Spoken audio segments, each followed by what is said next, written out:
What's up, guys? Mike Gamble here from the Stock Car Spectacle. We just finished up a really exciting weekend of racing at Texas Motor Speedway. Really crazy finish at the end.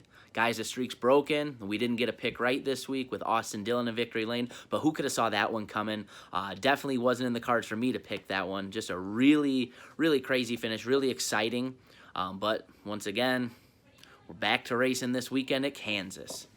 So, guys, Kansas, another mile-and-a-half track. We've seen a lot of guys. A lot of the top teams are really strong in the mile-and-a-halves, in particularly right here in Kansas. This is a really good track for a lot of guys, so it makes picks really tough. So, let's get into those picks. As always, we're going to look at our favorites first. We've got Kevin Harvick coming in at plus 400 or 4-1. He's really strong here. Looked really good on the mile-and-a-half so far this year. He's got 3 wins at Kansas. Really strong track for the 4 team and Happy Harvick. Right behind him, we've got America's Golden Boy, Chase Elliott, coming at plus 600.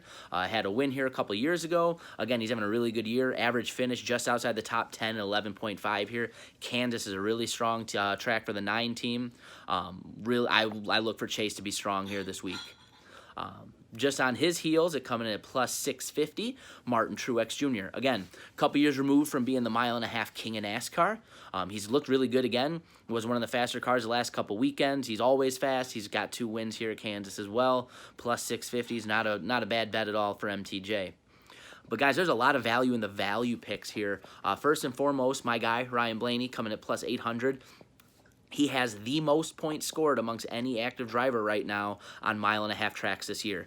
I think, again, it's a matter of when he wins one of these mile-and-a-halves, not if. He was really close once again this past weekend at Texas, dominated stages 1 and 2. Just unfortunately, a timely caution kind of cost him the race.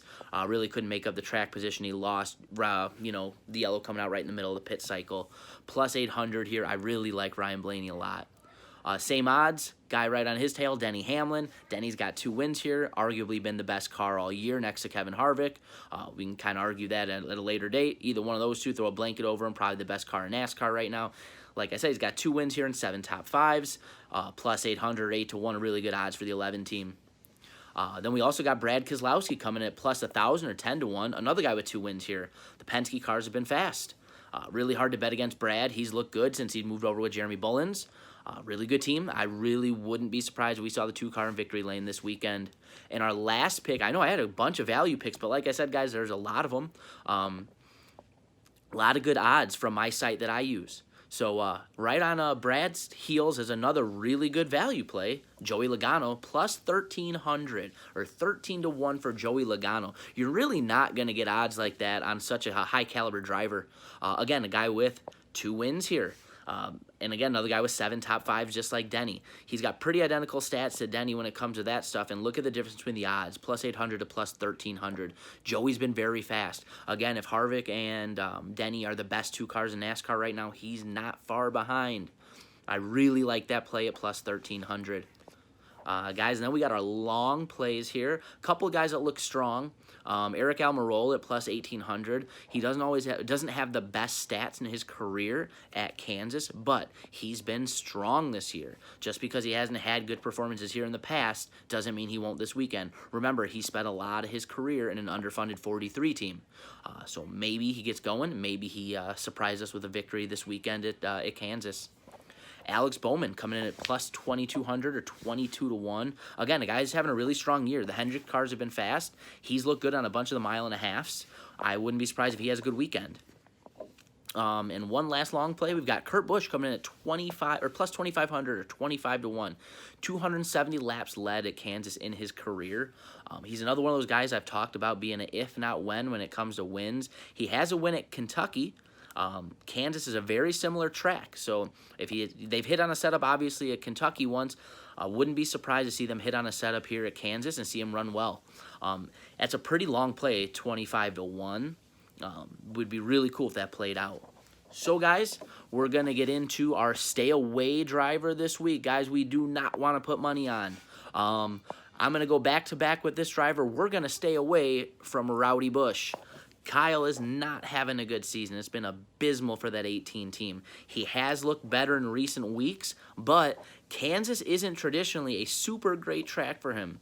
I know it's going to sound crazy, but he only has 1 win here in 24 starts. I know, and having a win at any track is good for most drivers, but obviously we hold Kyle Busch to a little higher standard, being that he's probably the most talented driver in NASCAR right now, who's got a win at just about everywhere. So only 1. Not his strongest track.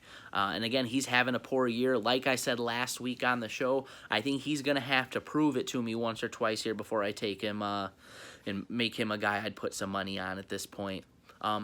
Guys, I'm going to have 2 certified picks this week. Just 2 guys I feel very strongly in. I think if you put your money on either one of these guys to win or for top 5 plays, you're putting your money in a really good spot. They both come from the same team. I'm taking the 12 and the 22. Again, Ryan Blaney's been the best driver on the 1.5 miles this year. He doesn't have the wins to show for it, but I think they're coming. They have to. He's been too good here not to see results. And then once again, Joey Logano plus 1,300 is just too appetizing not to try to put that on my plate. He's got 2 wins here, so it's not a track that he runs poorly at. Plus 1,300 is a great play. If you guys can get those odds before this race goes green, jump on that. So, guys, that's going to do it for me. We're rolling into Kansas. I know we're filming this a little late. We've, like we said last week, we've kind of had some personal stuff going on between the 3 of us with different things. My dad just had surgery, so I haven't always been super available to film. So, bear with us here until we can kind of get back to normal. So, yeah, hope you guys enjoyed the show. Hope you guys put some money down. Hope I can help you make some money. So that's going to do it for me, guys. I'm Mike Gamble with the Stock Car Spectacle. Don't forget to follow our friends at Ashland Heddens Racing. Don't forget to follow our good buddy Patrick Cotto with the Cotto's Mojo. Follow us on Instagram, on Twitter.